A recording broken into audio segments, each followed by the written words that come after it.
that device can be utilized in conjunction with other devices for various solutions or various applications.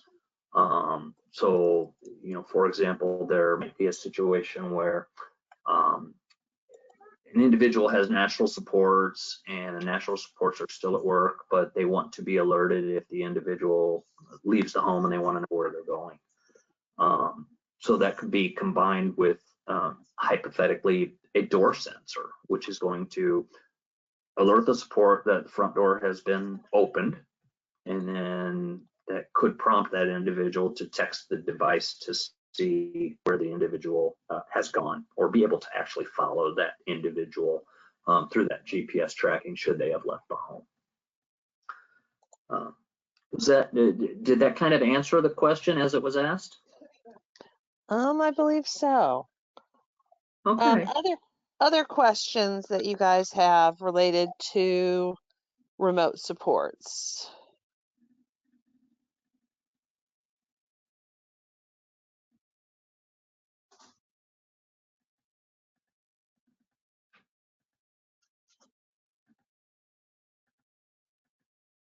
Okay. It's kind of quiet. It is kind of quiet, and that's okay, because sometimes we don't know what we don't know. Right. But you know, the encouragement from my standpoint with regards to remote supports is really to spawn thinking, because it's not boilerplate, but it's also not necessarily out of the box. Mm-hmm. It is a situation where, here's an example. I had a guardian call last week, and guardian said, I understand I can get some assistive technology that might help me with my situation. And it's simply, okay, what do you mean?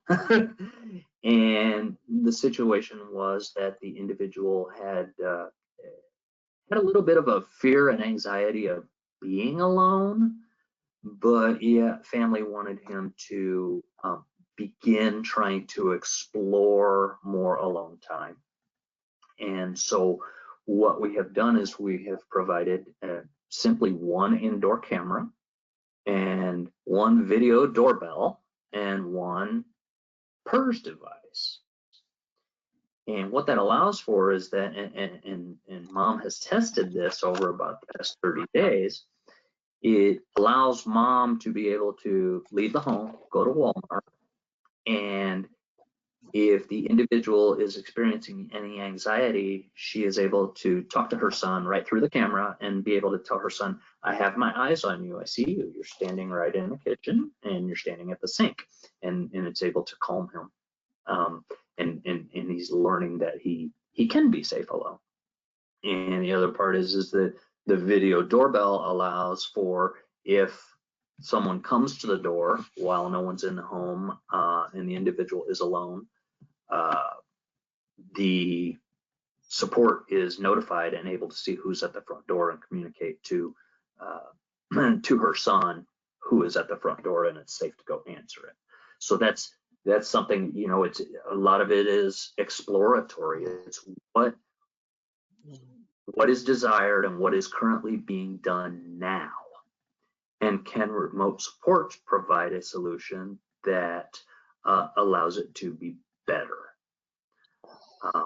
I could be here for 4 hours telling you about all the different technologies. We actually have 43 different technologies that we use, and they're all layered and incorporated and put together to achieve a specific outcome for a specific individual. But the great thing to know is it is not expected that you individuals in your profession as case managers know all there is to know about remote supports, only to know that there are people out there that can assist with providing solutions to circumstances you run across on a day-to-day basis. And you know the individual, you know the desired outcome, and we're here to work with you and work together to help develop a solution. There's not always a solution, but unless we explore the opportunity for a solution, we don't know. And that's where Safe and Home would certainly like to work with each and every one of you. Should you come across circumstances where, I wonder if remote supports has an application that can do this for this person. Let me call and ask, and simply send me a call or an email, and it's not generally a real long conversation, but it at least kind of initiates the possibilities. Okay. One We of have the a few more. I Oh, I'm do, sorry. okay, just real quick, one of the things that I do that might be a little different if you've ever explored remote supports in the past, I do a personal assessment of every individual. Remote support services are not determined through a phone call. It's done through a personal assessment because we really want to develop a plan for success, not just, hey, let's provide a service and let's build a state for it. Let's develop a plan for success, which enhances this person's ability to live independent and be as independent as they want to be. So by doing a personal assessment, we can develop that plan. And then one of my other roles is to provide you all of the specifics in terms of what to submit for. And I also provide you all of the appropriate PCISP language to add to that individual's plan. So I like to make it as easy on you as case managers as possible. So that's kind of a little bit about the process or how we engage. So yeah, okay, I'm ready for another question. Great info. Simplified a device like a tile for a location identifier, as well as a life alert with dedicated cloud services, right? Yes. Okay. And then the next, once it's decided to use a remote support, what is needed to set up service and about how long does it take to get it set up? Okay. A lot of that depends on the speed or cooperation of the entire team. We do work in urgent situations. Once it's determined that remote supports are desired, again, the first step would be an assessment.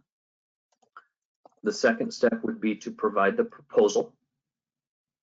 The third step would be for you as the case manager, again, in conjunction with the other stakeholders, to agree on that proposal. And then you submit that request. We as Safe and Home, once the proposal is agreed upon and we are confident that what we are submitting is going to fall within budget, we will install the equipment as soon as possible. And that is typically within 48 to 72 hours once that proposal acceptance takes place. We do a tremendous amount of due diligence and we create our own in-house service plan for each individual, training our support staff on, maybe the BSP, of course, the PCISP, the establishment of appropriate call trees for each individual. That can take a different degree of time depending on the level of support. If it's a tremendously high level of support for an individual, it's going to take a little longer to develop and train that plan to our staff. If it's a really high functioning individual that is really a backup layer of safety, I'll say doesn't require a tremendous amount of support, that in-house care plan can be developed much quicker. I would say the fastest I've ever gone from initial inquiry to actually starting service has been 4 days. Many times that's really more realistically about a 10 to 14 day period from the initial inquiry till actually starting the service. It's across the board, but I've worked in urgent situations where I've done an assessment in the morning on a Monday, and by Tuesday evening they had started service because, I mean, it was urgent, and we do run into urgencies. Hope that answered your question. There's, you know, we want to meet the goals of the team, and we're going to do everything we can to meet the goals of the team with regards to timelines. Okay. Any other questions that anyone may have regarding remote supports and how you might incorporate this, especially in the time of COVID, for the individuals that you serve? Give everybody a minute or two to see if they have some more answers or questions. And Sure. about how many people currently are utilizing remote supports in Waiver World? Well, I will tell you that Safe in Home services, I believe, 580 clients as a company, and that's over 4 states. That's Ohio, Indiana, Virginia, and Tennessee, currently serving 560. I don't know. I'll call it I don't know my competitors' service numbers. I know that we started in March, so we have a stub year, and we have about 34 individuals currently on service, and about another 15 currently in the pipeline to start service since the start of things. But it was a little slow on the uptick. Obviously, not a lot was done between March through June because of the mass COVID crisis. But so that's a little bit of the numbers. I believe, as I said, 31, 34 individuals currently on service. To give you some real numbers, we received a request for service, which would be an initial inquiry, which potentially led to an assessment, and there were 84 in that 10-month period, if you will. So, if you do the math, there were 84 initial inquiries for service, and 34 of those individuals actually started service. So that tells you, there's not always solutions for everybody, and these solutions that are needed might not always work within that individual's budget. So there's a lot of variables there. Are there any other questions?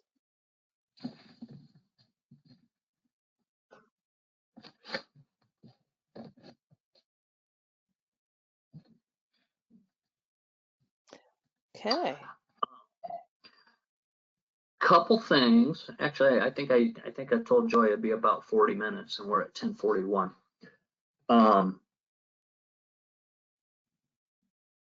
Safe in Home, I believe you may have all gotten the email from me yesterday. Safe in Home is actually conducting a 3-part series. It's a webinar series, and it's going to take place over a 6-week period. Next week is the first in the series, and that webinar will be offered at 4 different times. This webinar is designed for case managers, providers, individuals, families, guardians, any stakeholders of interest. These are not Safe in Home webinars per se. They are educational webinars on more of the underlying determinants of how independence has an effect on the IDD population that we serve. You know, what are the possibilities? What happens when an individual does enhance their learning and are given opportunities to learn and grow that maybe they haven't given in the past? What happens to them physically, if you will? These are very, very interesting. They're webinars. I don't conduct them. They're professionally conducted by our Director of Business Development, who is a professional therapist, and she's the one doing these. I encourage you, if you could take time to attend these webinars, invite your families to see these webinars. They will be very, very educational. The last thing I wanted to mention was, hopefully, and if not, but I do hope that each and every one of you has been receiving the emails I've sent out, which has my contact information on it. I'm going to say it right now, at least from a phone number standpoint. My phone is 260-615-0626. I encourage you, if you have individuals on your caseload that you're even thinking about, you know, hey, you know, what are the possibilities? There might be something there. Give me a call. I'm happy to talk to you about them, and I'm happy to tell you how we might be able to assist with solutions for that particular individual. So I'm here for you when you need it, and I hope to be able to support the individuals that you serve. I'm based out of Fort Wayne, Indiana. I cover the entire northern central half of the state. So should you need anything, feel free. Email me, call me, connect in any way that you see fit, and I'm here to help. And just to let everyone know, the webinar series that was sent out by FSSA a few weeks ago, notice about that. And so you can find the link to sign up for those in Teams. So please do take advantage of those. I believe there's several other providers that are doing similar presentations. Someone noted the first one is next Wednesday. So, you know, obviously, as technology evolves and things change, there are some good ways to help our individuals be as independent as they can while making sure that they're staying as safe as they can. I don't see any further questions, so thank you very much, Scott. We appreciate your time this morning and the information. Oh, sorry, the webinar is Tuesday, not Wednesday. Thank you, Susan. Appreciate the information. Very helpful, and have a good weekend. Thank you so much for having me, and I look forward to hearing from some of you, if not each of you, and working together to partner to serve the individuals that are so deserving. Appreciate your time. All right, thank you very much, everyone. From it, we will now move over to the staff portion of our webinar, everybody. So I believe that link was sent out, Kelly. It said you may need the link. So that should be sent out to everyone. So we will talk to you all very, very shortly.